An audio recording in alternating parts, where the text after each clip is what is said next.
Hello and welcome to Kody and Korbin have a podcast where two former roommates talk about movies. We are back in May Mania with a very, very special episode today. It is actually episode 100 of KHAP. So if you are listening to this, very, very special episode, and it's going to be a good one. Today we are breaking down Korbin's short film Contactless, but this time we are actually joined by the man himself, director, writer, editor, actor, etc., etc. I'm sure I missed a couple. Corbin Zvokel, how you doing today? I appreciate the intro, Kody. I'm doing great. Really excited for episode 100. This is also my birthday episode. We're celebrating today, celebrating a little early as of the recording of this. But yeah, I'm really excited to talk about Contactless. And I'm also excited to talk about it for the final time. I'll say it will never get mentioned on the podcast again. So for my birthday episode, we're doing one last hurrah. You obviously did a great breakdown Mhm. a little under a year ago at this point, based on that trivia battle that we did against each other. You lost. You had to do the breakdown of it, and that was a great episode that you did. I loved listening to it, and I had a lot of things I wanted to share regarding some of your thoughts. So I thought Uh, this would be the perfect opportunity to both talk about how do you like make a movie, how do you make a short film, and also some specifics about making Contactless. 100%. Just bouncing off a couple of things. Yeah, if you haven't checked out that episode that I have done, I did a quick mini breakdown of Contactless back in December. So if you want to kind of understand the context of our entire conversation there, definitely go check that out if you have not yet. And of course, I was going to mention as well, this is Corbin's special birthday pod episode. We may be doing another one for me later in the month, so stay tuned for that. Yeah, obviously off the bat here, happy early birthday, Korbin. May 16th is coming up quickly, my man. And obviously, this is going to be released on that date. So if you are listening on the 16th, make sure to reach out and wish Korbin a happy birthday because hopefully it's a good one. After breaking down Contactless a little bit more too. Oh yeah, we'll appreciate all the love. Awesome. But basically, off the top here, I say we just jump straight into this. We will touch on later some of my burning questions that I touched on in my episode. But off the top here, I did just want to kick it off and basically, like you said, go into more of the making of the film. That was kind of a lot of my gray areas of I had a bunch of questions in that area as well. But yeah, I say we just kick it off there, and there's a lot of steps going into this, obviously, but definitely I want to hear your kind of breakdown of pre-thoughts and moving into everything as well. Yeah, absolutely. So just, I mean, right off the bat, for those that don't know, Ooh. Contactless is the name of the short film that I made. Basically, is like you could call it a senior thesis project. It wasn't necessarily that, but my second semester of my senior year, I took a short film directing class for the whole semester, and my whole project was making this short film. So it's about 8.5 minutes.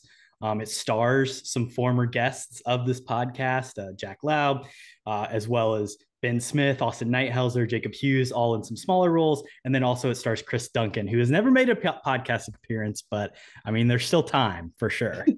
But Chris, if yeah, you're listening, you want to come on? Yeah, you're welcome on the show. As all our contact lists are. Jack Lap had a great Ferris Bueller's Day Off episode, so check that out as well. But yeah, of course. yeah, a lot of great people involved in it, a lot of great crew as well, behind the scenes. But this was essentially just a project I worked on for a whole semester, from pre-production, conception. I wrote it, did different drafts of the script, had to do all the pre-production planning, the production planning, shot it all in one day, edited it all myself, and then had it ready at the end of the semester. So it's a bit on Letterbox. It's on YouTube. You can go watch it. Check the link in the description, and go log it on Letterbox if you're watching it. Big facts. Check out my review, of course, as well. But that was one of the things I was curious about, kind of the start process all the way through. It only took a day to shoot, which I don't know if I was aware of that in my contact size episode. That would have been good information to have. Maybe could have used another day or two, but it was all shot in one about probably like 8 or 9 hours total. I just wanted to say off the top also, like, I realized like this is not a masterwork. I did not create something that's incredible. I am proud of what I did, and I'm I proud of all the disagree. people who worked on it. I think I'm a really awful writer more than anything else. I think that's the worst thing about this, but just in general, I think it's well done. I think it's well made. I put it together well, but I don't think it's anything incredible. Yeah, sure. I mean, I disagree with most of what you're saying there, but I think it's a good project, but anywho, we digress there. Definitely agree to disagree. How long did like the entire process, do you think, from the start? How long do you think that took? I mean, if we want to take like the initial conception of the idea, because here's the thing. So Uh-huh. the first thing you want to start with when you're making a movie is, what are you going to make it about? And you start with your log line. So a log line is basically a one sentence description of what the movie is going to be. Really simply, you could do protagonist plus an inciting incident plus what's their goal plus a conflict. And that is literally your log line. Here's a couple examples of log lines and see if you can maybe figure out what the movie they are. Two imprisoned men bond over a number of years, finding solace and eventual redemption through acts of common decency. Sounds like a good movie. Possibly Shawshank Redemption. Yeah. There you go. A Las Vegas set comedy centered around three groomsmen who lose their about to be wed buddy during their drunken misadventures, then must retrace their steps in order to find him. The Hangover 2. Exactly. So that's an example of a log line. I actually took a screenwriting class the summer after my sophomore year. So this was 2 years before I would make this movie. And we had to come up with a couple log lines, potential log lines for a script we were going to write. Mm-hmm. And one of the three log lines I wrote was a neurotic pizza delivery boy must attempt to escape a crazy killer after witnessing a homicide while out for a routine delivery. So all the way from that conception 3 years ago, I had that log line, which I didn't even use for that class. I ended up using a different one to write the script for that class. And then it came back. I had to come up with an idea for this directing class. And I went, okay, what log lines do I have? What have I thought of? I found this one and I said, you know what? Let's flesh this out into a full screenplay. From there, I had to write it out. We ended up with like 8 or 9 pages. The casting process comes in after that. And really, from the log line up until the end of the semester, it was the entire semester I was working on it in some capacity, for sure. So definitely a long process. That is super cool as well. It was kind of from a class you didn't even use that one either. So you kind of put it on the back burner for a little bit, which I think is very fun. But yeah, talk more about the casting process, dude. Did you kind of know who you wanted to play these parts? Were there multiple people or? Yeah, I mean, the casting I think was probably the most difficult thing. And I think I got really lucky grabbing Jack and Chris. Obviously, everybody else is just people I knew already, people that I was friends with. But the way it worked is for our class, we did basically an open casting call to the entire campus. We're going to do casting on these 2 different nights. We asked people to show up, and then we had every movie from our class, the log line written out, and a bunch of different sides for the different roles we were casting. So some people's short films, there was about 12 of us in the class. Some people had to cast like, 8 or 10 roles because they had a bigger cast. Luckily for me, I was really just looking for my main 2 pizza delivery drivers. And then if I could find someone else for a different role, that would be great. But the idea was get the 2 pizza delivery drivers. We had a lot of great people come in and read. We filmed them. It was basically that intro car scene for both of them. So if you're reading for Chris, you would read, his lines, and I did the back and forth. And then, maybe for the role that Jack did. But yeah, so they read through the script. We filmed it. I spent a couple days looking over all the filming. The big thing was, pairing people together. So, okay, if I go with this person for the main role of Timothy, who do I want as that secondary role together? So it's like, maybe someone was good here, but we wanted to pair them together. And finally I settled on, I think Jack and Chris would be my 2 guys. When I got to that point, I asked them to do one last read, just both of them together, because I thought it was really important that I did get a read of those 2 characters together, because they need to have some sort of chemistry on screen. So we did a little Zoom table read together. I felt confident with what I saw there, what I listened to, and I officially cast them. And then from there, finding the rest of the roles, it was kind of just like, hey, Austin, I went over to your old room, knocked on the door. Hey, Austin, will you be in this movie real quick? I need you to kill somebody. Oh, hey, Jake, go upstairs. Hey, Jake, can you play dead for a second? The cop role, I actually never planned for it to be to me. It was more of, if I don't find anybody to do it, I'll step in and do it. Worst case scenario. The biggest thing is the cop was supposed to be kind of an older person. Just with the way our casting worked out, I never really got in touch with a person that I found to be right. So I was just like, fuck it, I'll do it myself. And, it works out. It's a fun little cameo, which I know you love. But I think I got really lucky with casting overall. I think the cast is great, honestly. I guess that includes you. We could go back and forth on that. But no, I love the Tarantino-esque cameo. if you've checked out my Letterboxd review, that is of course what I'm mentioning there. But yeah, that is super cool. And then obviously, I mean, I don't know, just having so many hats in the ring here. Obviously, even after kind of filming the day, your work was not over, man. You went right back to it in post. So talk about the editing process. I mean, how long, or I guess, I mean, there's a ton of stuff involved in the filming too. One of the things I wanted to bring up off the bat was lighting, which I always find extremely difficult.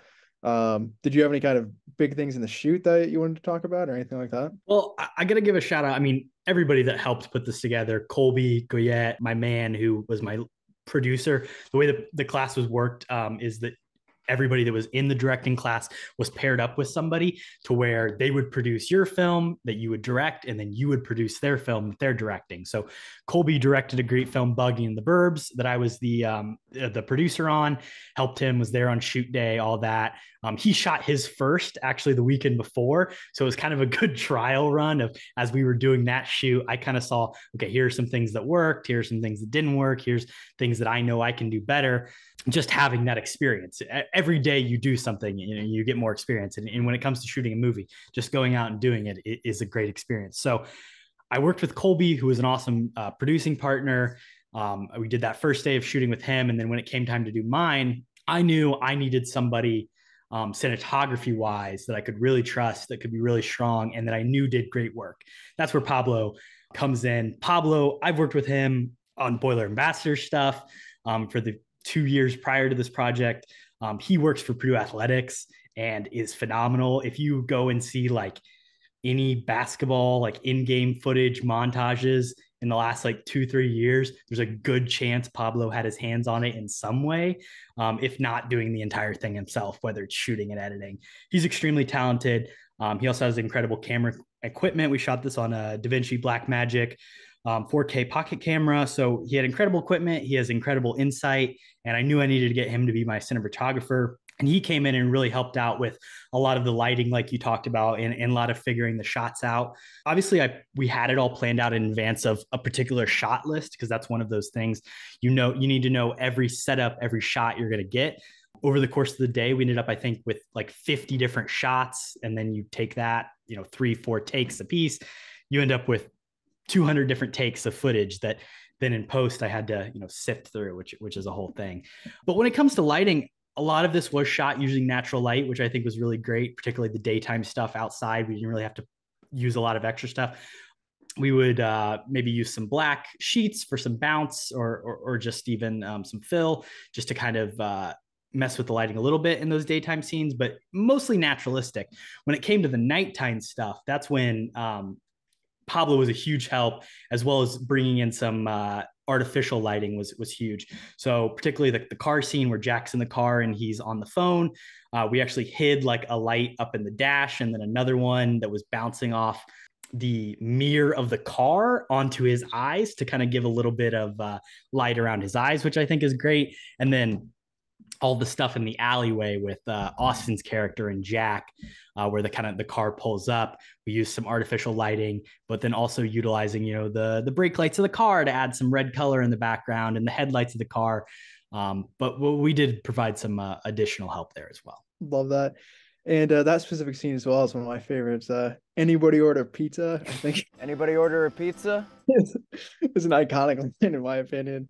Love all that input there. Anything else you want to go into kind of in post-production, or do you want to keep it moving along to some of my questions? I think we kind of hit all of them. I'm sure more stuff will come up as we go through. Perfect. Awesome. Well, love that. Let's kick it into some of my general overthoughts and questions. So like you're saying it was completely cut off? Or was a piece of it missing, like when Mike Tyson... From my contactless breakdown, kind of filling the gaps here of that episode, I would say. First off, need to mention the obvious in the room. I think my biggest and burning question came around the title font for Contactless. And I want to knock this one out early just because it's kind of my personal one. But does the font have anything to do with the famed sci-fi film Contact, a great Jodie Foster, Matthew McConaughey joint, which is a well-known film in my family for some reason? But did you steal the font, Korbin? I want to hear it from the man himself. Well, I'm going to be honest. I hate to say this, Kody, but I'd never even seen Contact when you made this connection. I will say, looking at the title font, I don't really think they're very similar, but unfortunately, all love to Foster McConaughey, but it was not a reference. Hate to disappoint the people. Fair enough. And kind of along the same vein, I did want to ask you, because I do like the one word titles as well. It's kind of a Denis Villeneuve special.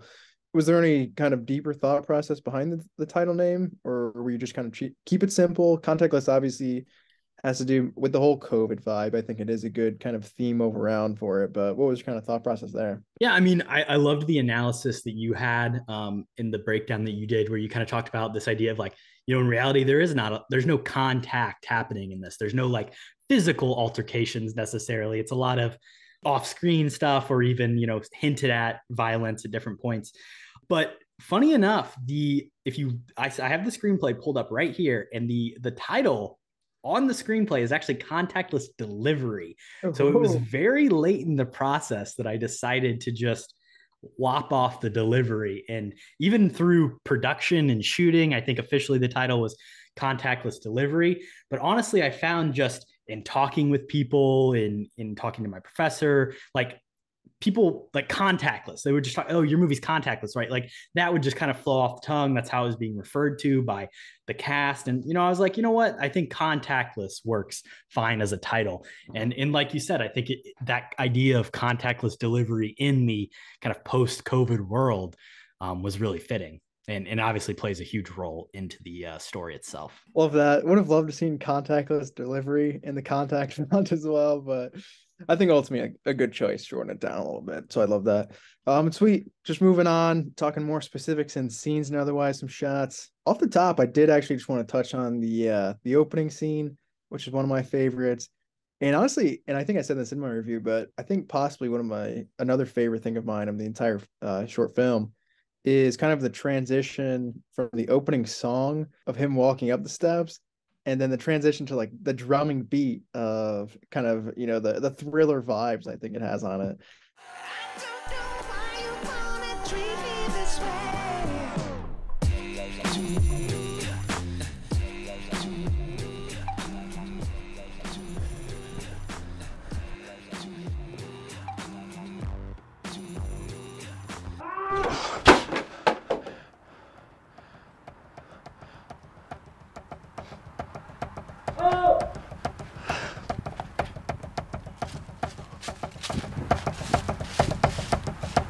Yeah, music I think was massive at this entire production, and especially obviously in the edit for you. But that opening scene, yeah, talk to me about that, man. Yeah, so that song, I don't know the name or the artist of the song, but it is the YouTube music studio is huge, man. There's a lot of great stuff on there, especially if you're trying to find stuff for free, fair use, copyright free type music.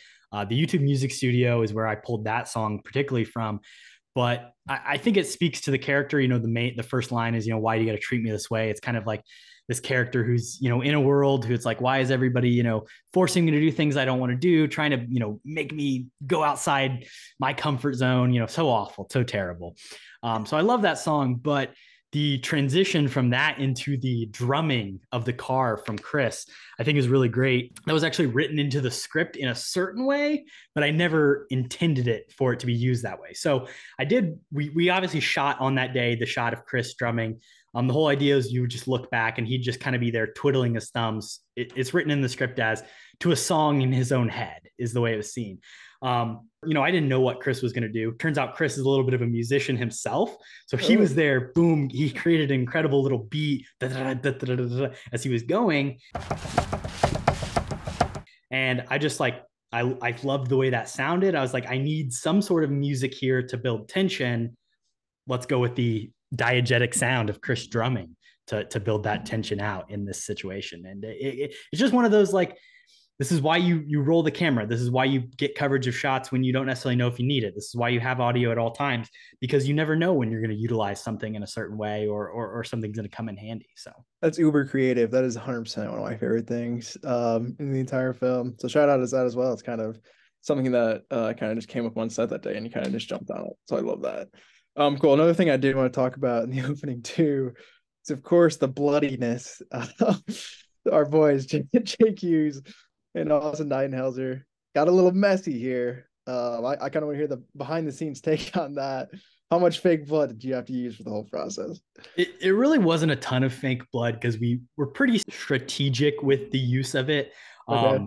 I ordered this fake blood off of Amazon, got it a little like quart container of it, and I ordered it literally at the start of the semester when I knew I was shooting the movie, and then from then until the end of the year, I just had this big tub, not this big tub, but a little tub of fake blood just sitting on our like coffee table for the entire semester. And then finally, someone was like, "Why?" Like I kept getting asked, "Why do you have this fake blood?" And finally, I just told someone, "Just take it home with you. I don't want it.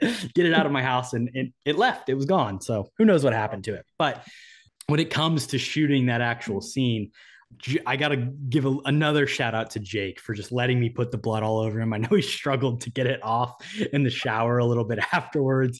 It did stain him a little bit, but our methodology was just like, let's sit you down in this chair and let's dump some fake blood on you and then try and get some shots of it.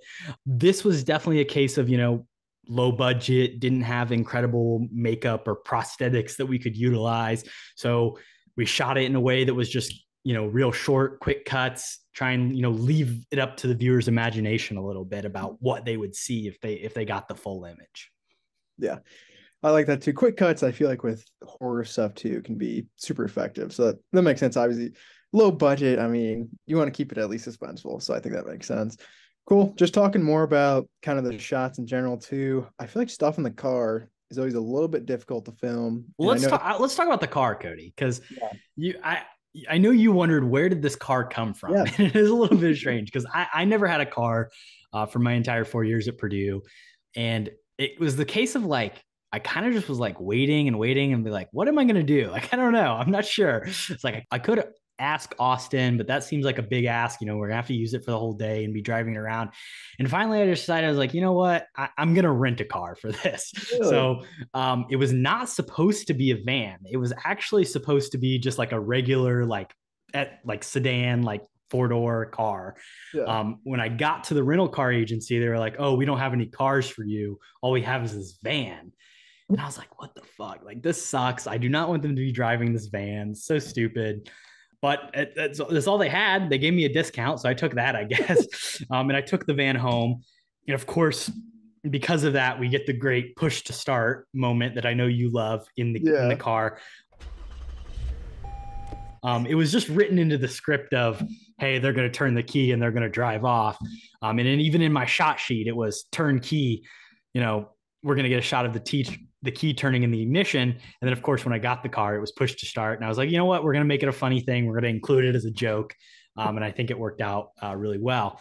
But the other great thing about having that van, when it came to moving equipment, it was really nice to have a huge, van. We could all just pile up into the back. We could throw all the, tripods, lighting, everything, and just go from location to location, because we did shoot this at 4 different locations. So there was a little bit of traveling that had to happen.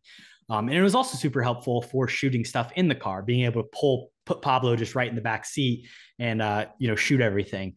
I know you're a huge fan of that one take shot as they're pulling away and they're kind of arguing back and forth about not having a car charger. And that one was definitely a fun one to film, kind of just getting Pablo to be super active back there with the camera, whipping back and forth, and have a little bit of a oneer in there, which is always great.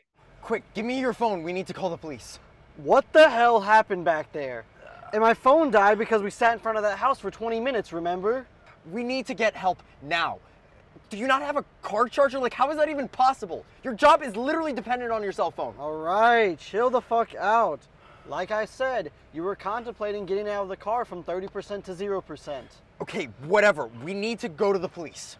Finally, something I can work with. Unsurprisingly, I deliver to a ton of middle-aged cops. Probably like half my business. Yeah.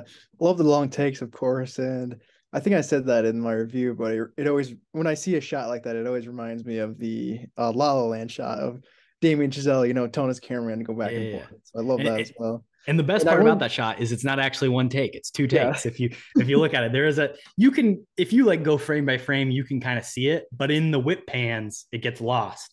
So I was able to kind of take 2 different takes that, maybe the first half of one was good and the second half of one was better. meld them together a little bit for a little movie magic there and make it seem like it's still a oneer. Yeah. And in my review, I did not catch that. So shout out to the man in post ops for making it look good. Whoever that was. But I wanted to talk about location as well too. Because obviously moving on to the second scene as well, we go to the cops, aka the apartment. Was that anybody's specific apartment or That was actually Colby's apartment. So shout out to Colby, my producer, again, for letting us use that space. I think we'll talk about it later about or maybe we can talk about it now, but in terms of things I would do over and do differently, I think that whole little mini scene was just a little bit rushed. I got to the location the first time I'd ever been in that specific space. I'd been to Colby's place before, but I'd never been to that lower area until the day we were shooting. So it was a lot of okay, we got here. We've got to kind of figure out how we're going to frame this stuff, how we're going to light it and shoot it all very quickly while on a time crunch because Jack had a meeting in the evening that he had to get to. So it was, if I were to do things over, I would say this particular scene that you're referencing, I would probably reshoot with just a little bit more time, a little bit more planning in advance. But overall, I think it turned out okay. Colby's apartment, especially in that lower area, it kind of works out. It kind of looks like a shitty, single guy bachelor pad apartment. So yeah, I think it works out perfectly. And it really fits the aesthetic I was going for. But in terms of the shots of that, I love my favorite shot is them walking up to the apartment actually, because we had a little bit of a slider. You're telling me this dude's ear was completely off? Yes, how many times do I have to say it? I don't know, man, but that shit's pretty cool. Beats my naked guy story. Please, can we just report this and be done with it? You have the camera set up on a slider and it's pushing back as they're walking up, just a little bit of subtle movement there. And then of course the shot of me answering the door, my head is cut off, which is an interesting choice. What do you think about that one, Kody? Yeah, it's something about to do. There's a lot of interesting selection with the shot in this particular scene. I don't know, were you just trying to keep the cameo level down? I think that's my main thought of you don't want to throw your face immediately on there. But I think it's also a thing of, try and hide your age a little bit. So I think the wardrobe for you, I was going to bring that up too. I think it's particularly interesting. You're wearing a button down with it's tucked in with a belt and jeans, I think, or something. And an empty holster. I have an empty holster as well. Good detail, but clearly you're just trying to look older there, right? Yeah, so I think it's a mix of a couple different things. Again, it was we've got one take to shoot this. We need to set it up. I was behind the door and I actually just kind of let this scene or this particular shot be handled fully by Pablo and Colby. And they framed it up. We took it. They got it. They're like, you know what? I think this looks kind of cool. And I think it does kind of fit the character of it leaves things a little bit mysterious. You don't get to see my face right away. It's should this guy be trusted or not? And it also helps, like you said, play into that, make me seem a little bit older if you don't get that head-on shot of my face necessarily. I didn't order any damn pizza. Sir, please, we need your help. I just witnessed something terrible, and I think someone might be after us. The wardrobe for that scene was my Halloween costume from the previous October, my mailman outfit. I just pulled that button down as a cop, and then shout out to Austin, my gun owner friend who let me borrow his holster for the shot of me there. That's awesome. Love the costume design coming from past Halloween costumes. That's awesome. And then, of course, in that scene too, I mentioned my review. There's a couple little things, but obviously the red lighting of kind of the villain reveal with you. And then as well, some really good music addition, I think, too. The violins kind of bringing just different tone altogether, I thought, to it. But yeah, what was kind of your process behind that? Yeah, I know I wanted to do something a little bit different with the music. I was trying to find something that was just really building tension. I thought the strings were a really great way to do that. Those really sharp, and it just kind of keeps building up and up. The biggest thing was trying to time that tension of the strings with that take. So I had to play around with when did the music start, when did it come in. I think maybe even cut the music up a little bit to kind of have that transition happen a little bit sooner. Send the car down. What's the address? 206 West Elm. Please tell them to hurry. Gotcha.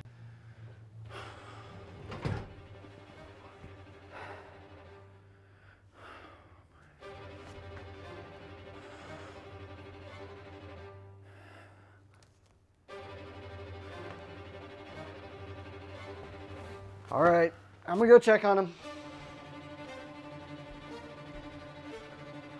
Yeah, I'm telling you, your little problem just walked through my front door. But yeah, I really enjoy the music there, especially for what is just a really simple like one shot that probably honestly would have been one or two shots if I had a little bit more a little bit more time. But I think the music is able to turn what is just a basic single back and forth shot into something a little bit more exciting. 100%. And that is, like I said, one of my favorite kind of just film scenes as well in the entire thing. So cool. But awesome. I do definitely want to talk about another particular scene in general. I already brought it up a little bit, but of course, I mean, kind of it's not the finale shot, but in my mind, it's one of the last scenes, obviously, the nighttime scene, which you already talked a bit on the lighting, but I don't know, because I mean, do you know where that was shot, Kody? Can you pick that? It's a spot you should know. I didn't look at the background too much, but I actually do not know. So that was gonna be my first question off the top. So that was filmed right next to the barn out by the rec fields at the co-rec. So like where we keep the gator for IMs, literally like right next to that. It's just kind of this creepy open parking lot where, especially at night, nobody parks further over there. It's close to where obviously we've done a lot of tailgating in the past, but that's what I was gonna say too. Did anybody like give you any weird looks or anything while you were up there? No, honestly, I mean, dude, we were so far away. Like, no, I don't even think anybody noticed that we were there. I mean, we were in and out in an hour. But some other specifics I wanted to ask you about. Obviously, well, I don't know. It's kind of interesting how it was shot too. Even if in Jack's initial shot of rolling up, I'm sure that was not the easiest thing to film. Then Austin's kind of close up in the headlights, I think, is obviously need to be mentioned as well. But yeah, take me through kind of the nighttime shoot. Yeah, so probably my single favorite shot in the whole movie is the shot of Jack sticking his head out the window.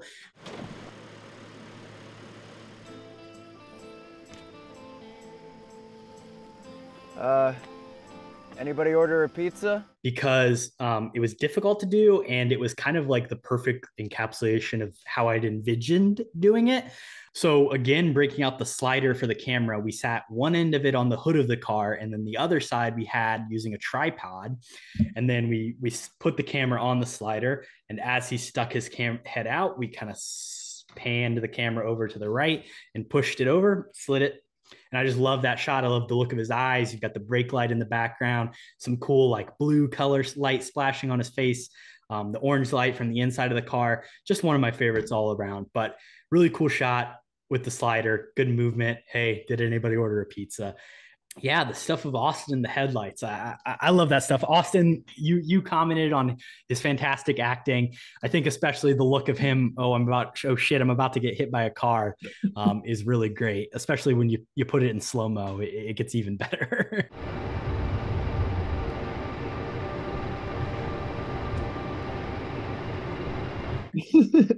Yeah, I'm sure in post that was probably the favorite things to do is just keep clicking through that scene every time, just see his beautiful reaction. But of course, I mean that cuts pretty much to the ending of the film. I want to hear your take on it. Obviously, I had a very specific vision of kind of what all this means. Was it all in his head? Obviously, we cut back to Jack. And again, another thing I actually want to bring up too. The character names in this was something that I could not remember too well in my review. What were there any thoughts? We kind of like, because I believe it's Timothy, and then what's the other? What's Pizza Boy's name? The characters are Timothy and David. So Timothy is Jack's character, and David is Chris's character. That's another thing. If I were to do things over with, I would either just probably not name the characters or better integrate their character names into the movie, because I don't even know if they're necessarily said at all. Maybe he says like Timothy once, I think, I know Jack says, "I'm coming for you, David," when he's coming to like save him or whatever. But even up until that point, do you even know that character's name is David? I'm not sure. So I would definitely probably utilize, somehow get their names in a little bit better, maybe give them Pizza Boy name tags or something. But in terms of naming them themselves, I don't think there was any particular idea of why they would be named Timothy or David. That was just kind of the names I came up with. Would you like to hear their descriptions as they're written into the script, Kody? I would love to hear those. Yeah. Here's the description of the opening scene. Timothy sits shotgun in a beat up early 2000s sedan. He's in his early 20s, skinny and jumpy. In his lap sits a dingy pizza warmer. He turns and looks up at the house that the car is sitting in front of with a look of apprehension. He swallows and turns his head to the driver, David. David is older, but it's hard to say how much older. He has long, messy hair, visible tattoos, and a smile that makes you feel like the most important person in the world. He's a loser and the coolest person in the world simultaneously. David sees how Timothy's skin has gone ash white by sitting there, and he raises his eyebrows as to say, "You gonna go deliver that damn pizza?" So that was how it's written in the scripts. Obviously, based on casting and prop work, and there's a ton of changes that happen there. But what do you think of those descriptions, Kody? I really like those. They're really in detail of like character driven stuff as well. So I think that's a good place to start for sure. It's always tough. I mean, just being a writer in the Hollywood scene, any scene in general like that too, because once you get the casting, responses, is like obviously these people are not going to match up perfectly, and they're going to try and do their own thing a little bit with it as well. But yeah, I think that's a really cool starting point. And to go off the names too, I mean, me in general, I can't remember any character names. Like I couldn't even remember the brothers from Avatar. So I don't think that's a very big kind of negative against it, especially since it isn't only like 8-minute film. It would be hard to integrate to, get people exactly remembering everyone's name and stuff. So I don't think that's a massive thing, but definitely a fun descriptor off the bat with Timothy and David, I think. All right. And yeah, obviously, like I had said before as well, the ending is definitely up for interpretation, I think, here. Obviously, we were talking about Austin's shot of his eyes opening up, being surprised. Pretty much just cuts away. Come on now, what's the worst that could happen? I could think of a few things.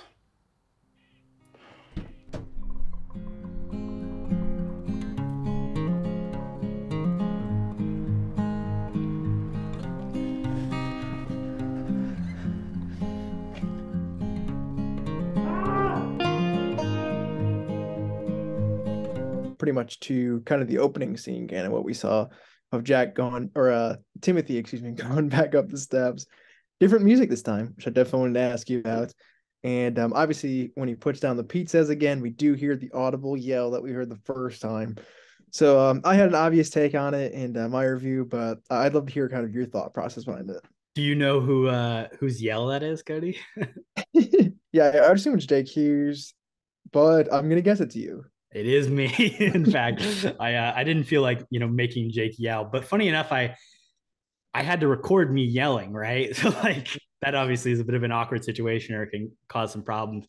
And I think Austin wasn't home, but I messaged Jake and I was like, "Hey, I'm gonna be yelling, just ignore it, it's cool." And then I went down to the basement and got and the whole idea is I wanted to do it kind of like a muffled yell, so I kind of recorded it from a distance a little bit. But I went down to the basement and yelled "Help!" And then Jake coming down 2 minutes later, and he's like, "Hey, are we all good?" And I was like, "Oh yeah, sorry, I texted you. I guess you didn't see it. I was just recording this." But a little bit of an awkward situation there. That's awesome. Glad the neighbors or nobody else. I'm kidding. Surprised the cops didn't show up. Yeah, that is awesome. How many takes do you think of you did if you just screamed? Well, Kody, if they could have heard me yelling just 2 things on a Tuesday afternoon once, I would say we probably would have gotten into trouble a lot more if that was true. But yeah, I guess fair. Good point there. But in talking about the ending, I don't want it to be that it's all in his head thing. I actually really hate that as an idea because, well, first of all, I'll say it's whatever you want to interpret it as, because it is a short film and I didn't write something. So if you want it to be that it is in his head and you like that, go ahead. Me personally, I don't want it to be that. I like the idea of a time loop more, or maybe even he can see the future. Those would be, maybe he's a mutant, Kody. Maybe he has superpowers that in times of distress he can, see what's going to happen so he can react differently. Wow. Well, that is a mind-blowing synopsis there. I'm on board. Make this an X-Men origin spin-off movie. I'm completely there. I like the time loop thing a lot as well. I think time loop, if I was actually write this out and do a fuller version, one, I would probably expand upon this initial interaction because it is very Right. short and cut down and meant to fit into 8 minutes. But you could probably do like a 15-minute interlude of this similar story.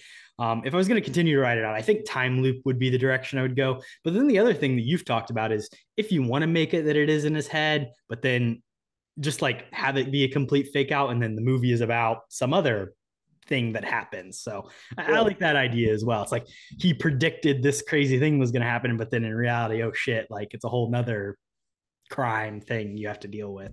Maybe there's aliens. Fuck, who knows? I like the aliens. Shout out again, Contact, Jodie Foster deals directly with aliens. But yeah, I think that is a cool concept just because like the whole anxiety ridden character as well in this contactless world, in a sense, kind of he's just anxious in a sense. Like he's going through this entire process of this is all in his head, and then it would just be a completely different film. Obviously, you know, that's just my take on it. Nobody really wants to see that, but yeah, I don't know. It's up to kind of interpretation, which is some of the best stuff in film, I think. So I kind of like how you left it, like with that, especially in a short film format. I think it makes it a lot more interesting. But awesome. I think that pretty much covers everything from my review. One last thing I had to bring up. Can't believe we have not mentioned it yet. It is the Catch Me If You Can reference, which of course we have reviewed on our podcast. So if you've not seen that, go check that out. But two mice, man, they just fell in a bucket of cream, and you had to include it in your short film. It's my favorite movie, you know. I got to give love to Leo, to Steve, and to old Tommy Hanks. So yeah, shout out to the pizzeria for which they work, which is Two Mice Pizzeria, and you can see it on the contact card. And funny enough, what I did was I changed Colby's contact in my phone to Two Mice Pizzeria, and then I changed his like profile picture to a little bucket of milk. Since then, I've changed him back to Colby, but he still has the little bucket of milk as his wonderful profile picture on my phone. So there you go. Nice. Love that. Shout out. I also put my phone on the line to get slammed against the glass for multiple days. I was gonna ask that too, because yeah, him dropping the phone, I mean, it ruins kind of everything for his character too, because it puts him obviously in a bind. But yeah, just throwing somebody's phone kind of down into the window gutter, I feel like would be an interesting kind of offer from somebody. But from the director, editor, writer, etc., it definitely makes sense. As somebody who lived in that house, does it feel weird to watch like that in like a movie, or like a movie, quote unquote? Yeah, I mean, 100%. I mean, we lived there for a while, so obviously it's pretty much just the exterior and a little bit of the basement. But yeah, it's still a little weird.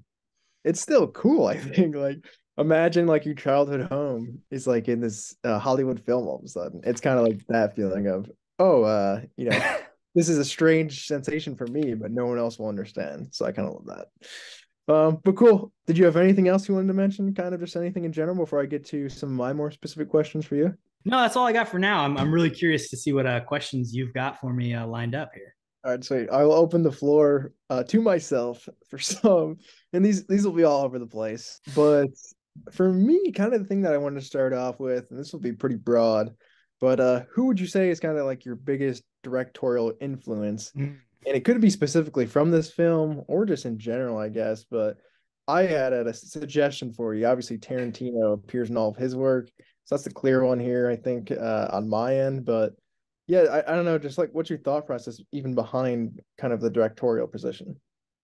Yeah, I'm not sure. I would say like there's one specific person I was pulling from. Obviously, with the cameo Tarantino works, I wouldn't say the dialogue or in some ways subject matter I could see Tarantino probably making a much better version of the movie. I mean, I'm sure any director would, but like, I think there'd be a cool, gory, actual, like violent. I mean, he does heists well, Reservoir Dogs, Pulp Fiction, like he could handle that well. I think in certain aspects, sure, you can call Tarantino, but for the ending, maybe a little Nolan, a little time loopy stuff. Maybe it's just a Groundhog Day, Palm Springs love. Obviously, general, 30 minutes or less is kind of like a pizza crime heist similar thing. So you could say there's some like general inspiration and subject matter from that, but not much in terms of like having Jesse Eisenberg or Danny McBride in it. But Aziz Ansari as well. I forgot about him. Ansari. I don't know specifics. I don't think I could compare myself to anybody else. Maybe a little Soderbergh action. We'll go for that. Nice. You do love yourself some Sodi, so I like that a lot too. That kind of does go into my next question as well. I mean, just for you, what would you say was like kind of the hardest thing for you in this directing process? As well, was it kind of weird, kind of having all these hats? What was kind of your relationship on set, kind of being in the scenes at the same time too? I think that's always interesting. I definitely think writing the script was the hardest. I said at the beginning, like I hate my writing. I don't see myself as a good writer, particularly dialogue, creating dialogue that's different. Like separate characters is a really difficult thing. People with their own unique voices is very hard to craft. And I think I struggle with that. I think the shooting day was super stressful, but I was actually not, I wouldn't really call it hard. Like it was just a long day of fast moving, but like I had a lot of great people helping me. I haven't even mentioned Brendan Wirtz, who was both just kind of like a production assistant sound guy, helped us literally do anything we needed. So I got to shout him out as well. We just had a lot of great people who were willing to help out. You know, the cast knew their lines, they were prepared. Pablo knows how to work the camera extremely well. Colby was there to figure out any fucking weird audio tech malfunction that was happening. So like I was surrounded by people who filled in any gaps that I couldn't handle, especially with like lighting and tech and sound and stuff like that. I had the people to help me out. So that was awesome. I think my interacting with actors is something I could definitely work on. Like, I think it's hard for me to like convey, you know, what I wanted out of a scene, or, you know, what kind of emotion I wanted, or what even, you know, what can I say to them to get them to give me what they want? Because I think in reality, that's what separates some of the best directors in Hollywood, people that can direct actors and turn them into just, you know, what they want and what their vision is for them. And then in the post, again, my day job is editing, so I can't really say I hate editing. It's not my favorite thing to do. Especially linear storytelling editing is not my favorite. But it went through a lot of iterative processes. My professor, also shout out to him, technically executive producer on this, Jeremy Sklar, was super helpful with kind of, you know, piecing together some of the comedy and can we change the edit. But I would say the writing was probably the most difficult in general, in working with actors. Yeah. And I think that's a couple of the hardest things just in the movie making process in general as well. So I don't think that's really a slight to you. Writing like realistic and kind of unique dialogue is an unbelievably hard thing to do, I feel like. And yeah, like directorial wise, working with actors, I feel like if you did direct more stuff, obviously you'd pick up on kind of the more of the actor cues, how to interact with them and stuff as well. So that makes sense. Kind of leading. You also, and I know you also mentioned, you know, what it was like acting in a scene that I was directing. And that is a difficult thing. I mean, there's people in some cases who are like actually like acting and direct. Think of like, you know, Bradley Cooper's Maestro that's coming out later this year. He is the lead actor where he's playing Leonard Bernstein, but he is also directing that movie itself. Like that is a very difficult thing to do. And, you know, Michael B. Jordan did it in Creed 3 this year. Like I'm very impressed by that. I don't envy anybody that does it on a huge, large scale. Again, I did it with the help of great people around me. And it was a lot of, you know, doing takes. Okay, we need to watch that back, trusting that the framing would be right, trusting the people around me is huge in the process. Yeah, 100%. Another great example of that too. Ben Argo. I'm trying to fucking talk. Another good example. Ben Argo. Ben Argo. Keep that in. But yeah, Ben Affleck, obviously Best Picture Argo. I mean, I think just from what little I know of that too, you're dead on. Kind of just like trusting the people behind the camera when you are the scenes. I feel like that's difficult as a director, especially if you are one of the main people in it. So yeah, definitely interesting stuff there.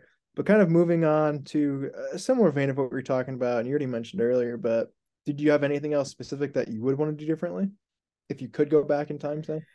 Yeah, I mean, I think every movie would probably say this, but more time to shoot. Like, I think there's probably never been a movie that's been like, I don't know. I think I mean, maybe Clint Eastwood, he's got plenty of time, but yeah, just like if I could have done this over 2 days, but when it comes to, you know, trying to get multiple people's schedules to line up, was super busy. It's my senior year, especially working multiple jobs, doing, you know, trying to finish school, trying to shoot the movie, being a part of, you know, organizations and such. Like I was pretty busy, and it was hard to find just that, you know, single day that I blocked off where it's like, don't schedule me for anything. I cannot do anything on this day.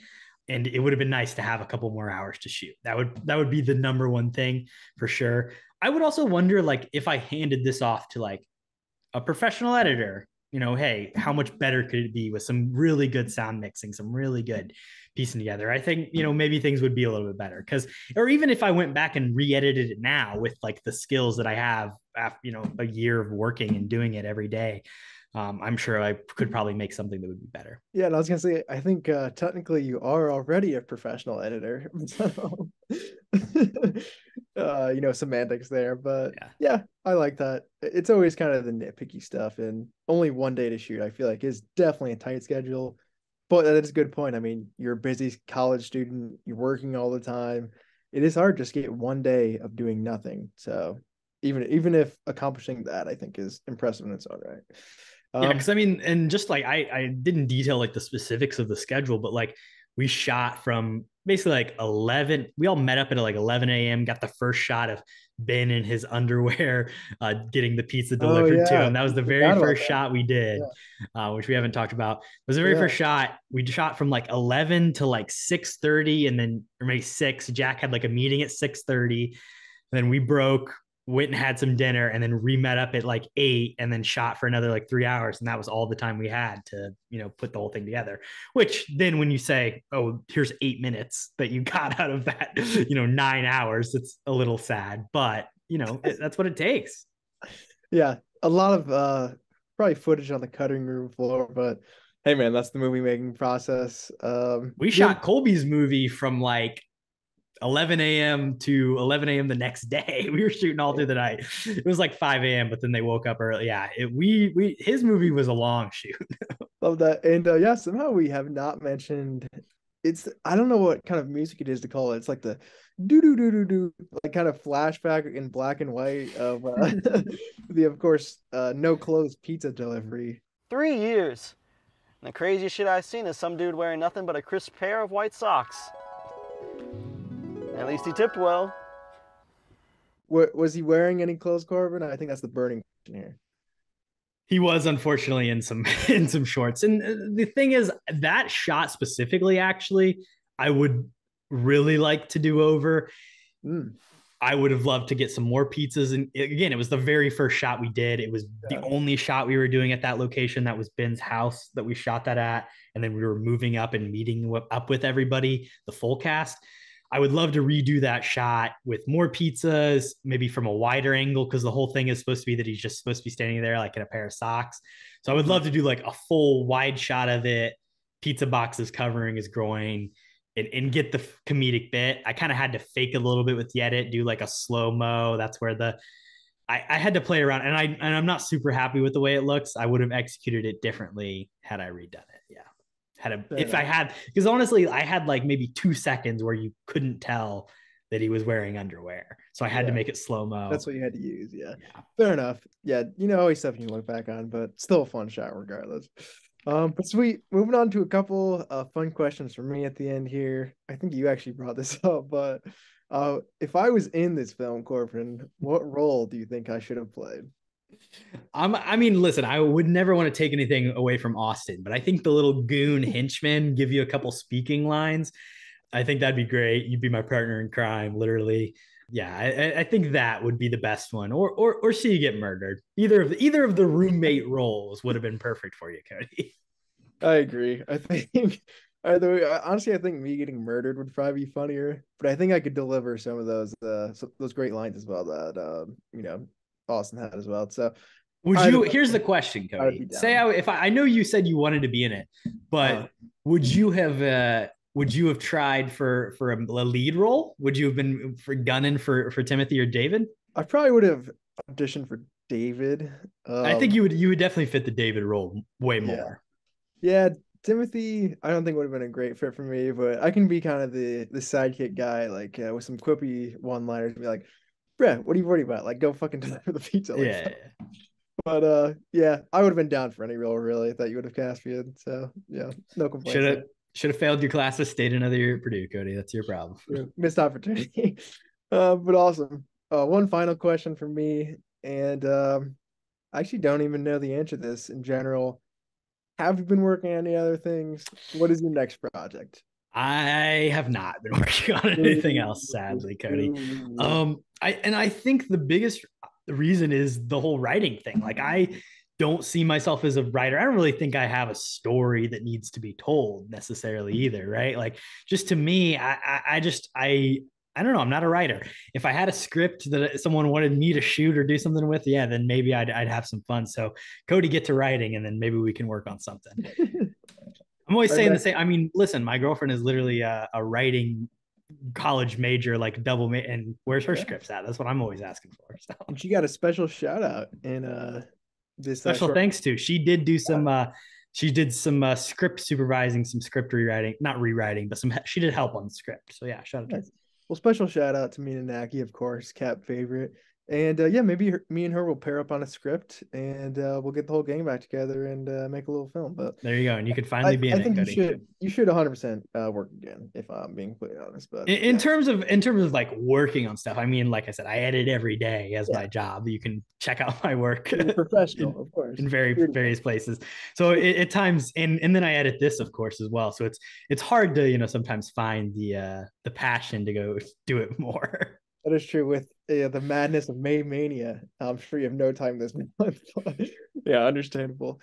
But awesome. I think that will wrap up our talk on Contactless today. Korbin, any final thoughts on all this? If you guys made it this far, you are a real one. That is the greatest birthday gift I could ever ask for. Thank you for coming along on the ride, and go check out Contactless, man. Yeah, if you've again not seen it, obviously link is in the description. Shout out to all the cast and crew to put all of this vision into work. And yeah, shout out to Korbin. Happy birthday, man. Glad we could do this episode together and you could kind of fill in the blanks on everything. Looking forward to your birthday episode a lot in the next couple of days. Should be a fun one. So stay tuned for that. And also stay tuned for the rest of our May Mania. If you haven't seen our last episode on some of our streaming recommendations, 100% check that out. We also have tons of fun stuff in. Got some baseball stuff coming. Some double baseball stuff. It is summer. It is baseball season. If you're a baseball fan, stick around because we will have some upcoming content. Some movies plus baseball stuff, let's say. Yeah. A lot of fun stuff. Of course, we're going to keep it movie related here on KHAP. But yeah, definitely stay tuned. Check us out on all of our socials, Instagram, Twitter, whatever else we're on, YouTube, of course, Spotify too. And Korbin, I noticed a new thing. I don't know when this was inputted, but the actual video is actually of us talking is on Spotify now. Isn't that awesome? I decided to do something a little special for May Mania and put up the video pods on Spotify. I don't know if we'll continue it past May. The upload time is really long, but for May Mania, I wanted to do some video pods for the people. Well, there you go. I love that. May Mania special, so you better hop on our other pods now. But that is all for today. Definitely appreciate you guys, but stay capping and we'll see you soon. Peace. Bye. What you've just said is one of the most insanely idiotic things I have ever heard. At no point in your rambling, incoherent response were you even close to anything that could be considered a rational thought.